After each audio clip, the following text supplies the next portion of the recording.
Hello everyone and welcome back to another episode of Modded Minecraft Jurassic Park. We are exactly where we left off. We are building this second herbivore habitat right now so that we can hopefully put our seedy patty down.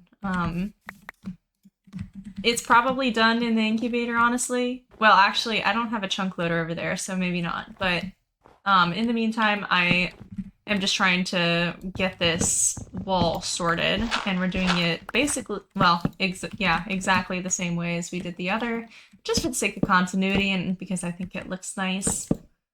But yeah, I'm going straight into it. I guess I'm already building, just talking while I build.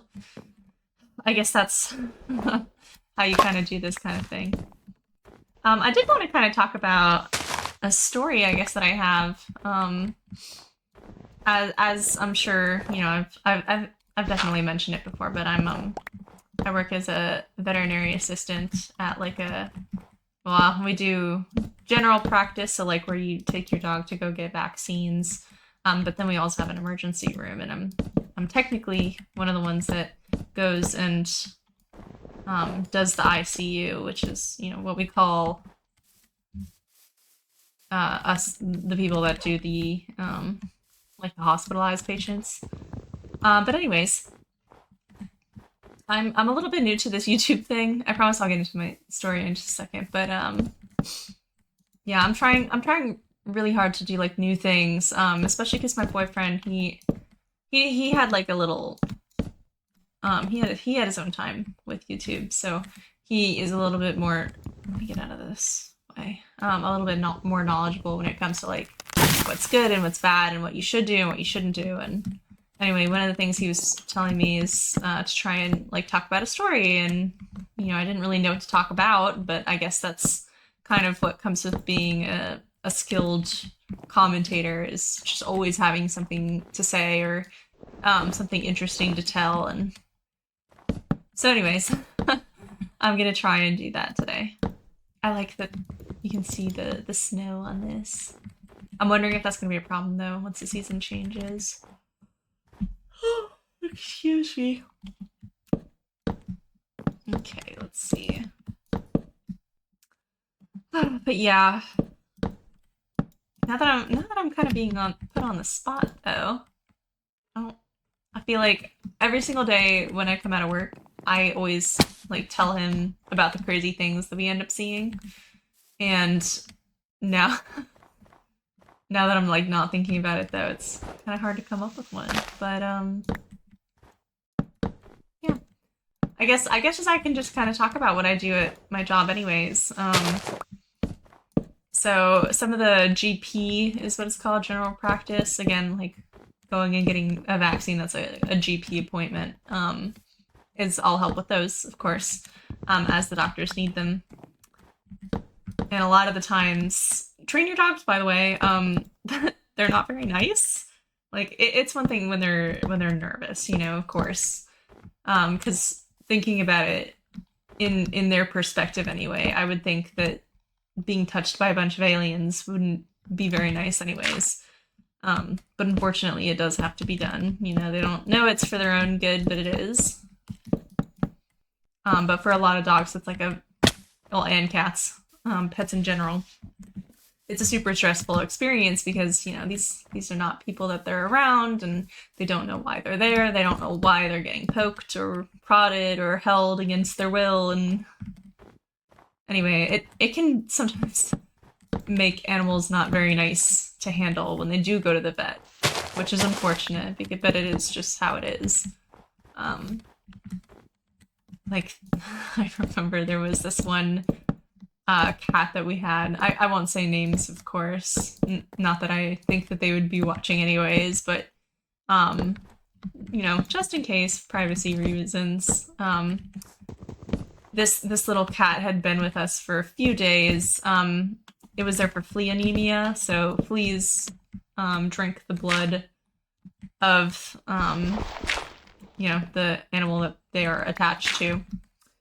And you know, this man is very, very nice. He takes these cats from like I think a colony that probably lives near him, and he like takes them to the vet and gives them the care that they need. And Um, what a wonderful person for doing that, you know. But usually these cats come in like really terrible conditions, and anyways, this was one of those cats though, and she was such a nightmare. So I wasn't there when we took her in the first time that she showed up. Um, but I was there. Oh, hello. Oh, there's a horde of them after me. Good lord. But I was there for most of her care since I work 4 days in a row. Go away. I'm trying to tell a story here. But this cat was apparently really terrible. Again, didn't know how she was when she wasn't on like a sedative or sedative causing medication. Like for the longest time, gabapentin is used to just kind of calm them down and for like pain management. Like it's something that you'd probably get like after your pet had surgery or something. And anyways, I never met this cat off of GABA, but even on GABA, this thing was like climbing the cage. It was hissing at us. It would lunge. One of our doctors is one of the medical notes that he left. He's like the overnight doctor, and I work the swing shift, so I work usually until like around 11 at night. But anyways, his medical notes for that cat in particular said something along the lines of like, this cat, in quotation marks, ain't skeered and will lunge at the drop of the hat. But that's about as bad as she was. You know, I'm sure, again, because she was just uncomfortable. I always try and give them, you know, the benefit of the doubt. I really don't think that any animal is capable of truly being, like, cruel or unusual. They're just defending themselves, you know? But, anyways. But this cat, for some reason, liked one of our other doctors very, very much, like one of the day doctors. And, it was funny because, she took over the case after that day that the cat got intook, I guess. So it was... Oh, I'm scared. Okay. I'm worried that I hear the footsteps and I'm thinking it's a creeper. But anyways, yeah. She was the only one that was able to, like, touch this cat without it freaking out. And we didn't really know why. She, you know... But for every time that we opened the cage, we had to like put on cat gloves, which are these like super thick leathery gloves usually made of leather. And we would have to go in with like a really thick towel. And I remember she was asking for the cat's catheter to be removed because we were discharging, and to clean up the cat because it was just soiling itself in its cage. Like we had a litter box in there, of course, but I don't think she knew what that was since she was an outdoor cat typically, so she was just kind of going wherever. I remember she was telling us to do that and she had no idea how bad this cat was because it was nice to her but not to anybody else, and we had to ask her for sedation, and she was like, oh, this little cat, this tiny little thing, you need sedation for that? And I was like, yeah, we do. Yep, because every time we tried to open the cage, she would just hiss, scream, lunge, do literally anything to get out of the interaction. Anyway, I just remember it simply because it was me and the licensed tech that was doing it, because, you know, without a license, you can't actually sedate. So my LVT was doing the sedation and I was just giving her a hand, you know, like making sure the cat didn't wake up. But we had just given the cat like a little butt bath to clean her up, and she like woke up out of nowhere though, like out of absolutely nowhere. I don't know why I came over here. She was like completely sedate for a minute, and then suddenly she was up and fully awake, and she like started alligator rolling and screaming, and um, we didn't have a catheter at that point, so it was just like a matter of like react quickly and try and keep everybody safe as much as we could. And me and my LBT after the fact, we were like looking at each other, we were like, oh my god, what just happened? And I'm remembering it mostly because the cat came in for vaccines not that long ago, and like when we had it hospitalized, it was, I don't know, maybe a few months ago at this point. And it was funnily enough the same doctor that the cat really liked that took the appointment. So she was having me to get this wild cat out of the carrier, and she couldn't remember it until I mentioned it to her, and she's like, "Oh my gosh, I think you're right. I think this is the same cat." But that was an adventure because that cat had no GABA, of course, because it came off the streets. This guy, I think, just probably like feeds them or something and is friendly with them, and anyway, manages to get them in a carrier somehow.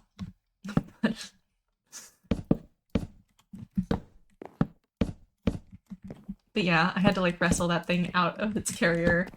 We did it in like a secluded room where it couldn't like hide or anything or duck under something or get stuck because we were worried we wouldn't be able to get it back out. And yeah, everyday things. I think it's very funny when things like that happen. I don't know. I will always take a angry cat over an angry dog, though. I've had like last year, actually, almost on the dot. It was August 1st of last year. I used to work at a different place, but I got bit pretty badly, actually. And it's funny because cat bites have a super high rate of infection. I think it's something to do with just like the properties of the inside of a cat's mouth are just actually vile. I don't know what exactly it is, but regardless, typically cat bites are like super highly likely to cause infection. And I got bit by a dog. So I didn't think it was gonna be that bad. This dog really did get me though. Like it got its mouth completely around my left arm, like my left forearm. And I ended up in the hospital for 3 days because its teeth were so gross. Always remember to talk to your doctor about, possibly getting a dental if your animal needs it. But anyways, yeah, ended up in the hospital for 3 days from it, so I'm a little bit scared still of larger dogs. So I'll always take an angry cat over an angry dog. Like literally just the other day, actually, there was a pretty angry dog that came in, and of course it's just scared, like we give it the benefit of the doubt, but try and socialize your animals, please, because it's not pleasant when we have to like really get to these animals and do the things that they don't know that they need. But anyway, I didn't participate with that dog at all, just because you would go up to it and it would start growling. Like the second you got near it, it would start growling, and I'm just not built like that anymore. I'm a little bit scared of them. But now everybody comes to me whenever there's like an angry cat, though, because I've gotten kind of good at wrangling them. Not the best, of course. There's, I think, 2 other people that work at the same place as me currently, that are still better than I am at getting these angry cats down, but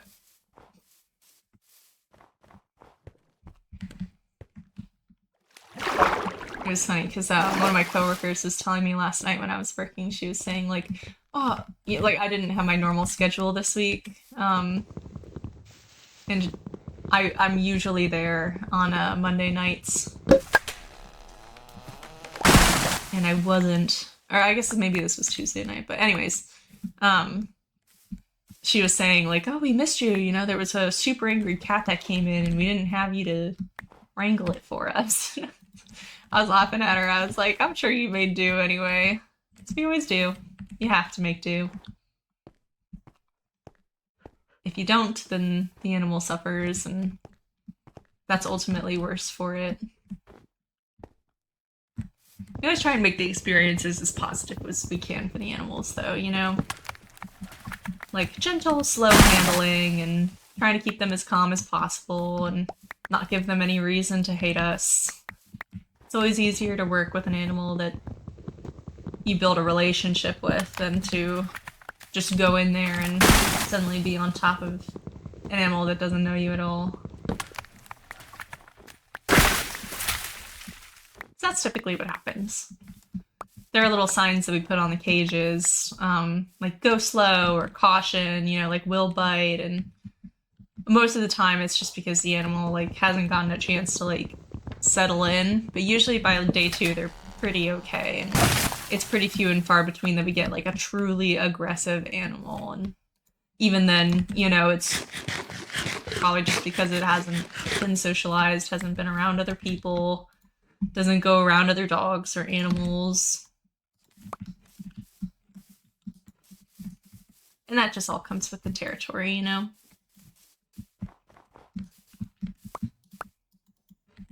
Trying to replant all these. I'm sure I'll one day have to cut all these down again, but...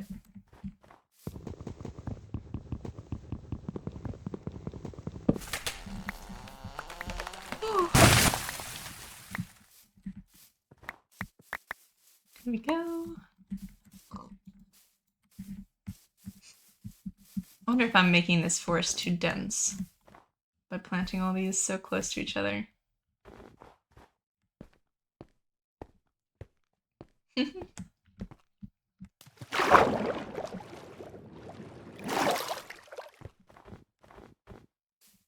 Let's see. As much as I like the snow, I don't know, it's a little bit annoying to build with.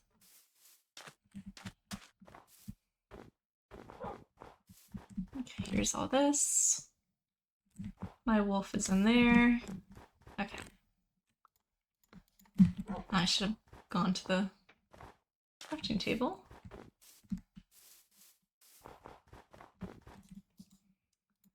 I'm hoping that we can just get this fence done at the very least in this episode. Ugh, I just used all of that. Awesome. Okay, well, I don't think we'll be getting the full fence done now, but that's okay.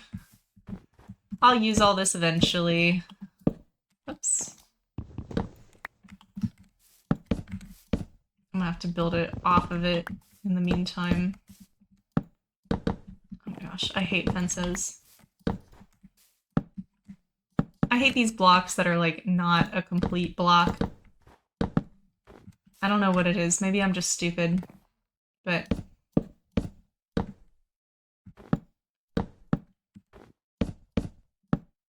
There we go.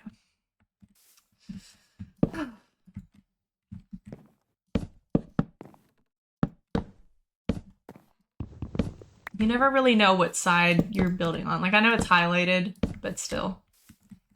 I don't know. I find it hard to figure out which direction I'm going with it. Now Sonic is back up on my chair, but she's on my armrest. She's digging behind me. You better not start using this like a scratching post. You better not.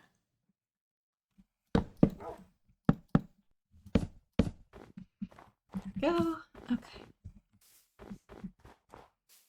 Go back for more wood again.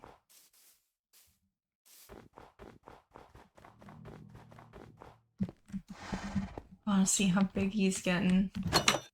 I think these are supposed to be pretty large, like once they're grown. Where did he go?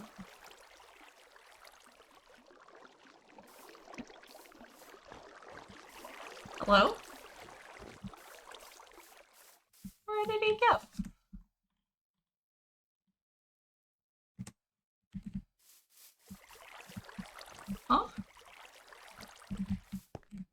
Oh, okay. I didn't even see you. Okay, I guess your camo works pretty well. Page 3. I don't want you to get stuck in the wall. Where you going? And actually looked as food. Okay.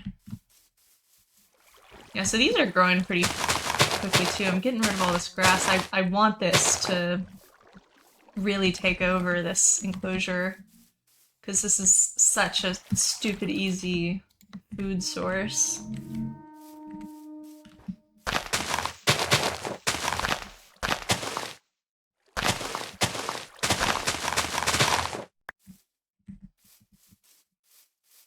Plus, I think it looks pretty cool too on the ground. There he is. Definitely gonna need to name you. Maybe I have. I need to look back at the video. Whoops. Okay.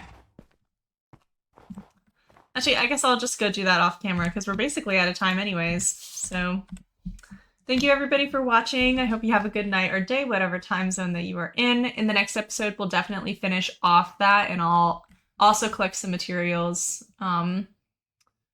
to just kind of like decorate inside with. So like a feeder, we'll do the same rock things that we did in that enclosure too. And then hopefully the city patty is ready in the incubator. And if it's not, I'll sit and wait for that too. But I'll pick up once I have all of that done. We will finish off the building in the episode at the very least. And it looks like it's getting dark and now snowing. So I am going to go back home and sleep. So anyways, which I should just do that off camera still. I hope everybody has a good night or day. I already said that. Don't forget to like and subscribe. It really does help me out. And I will see you all in the next one. Bye!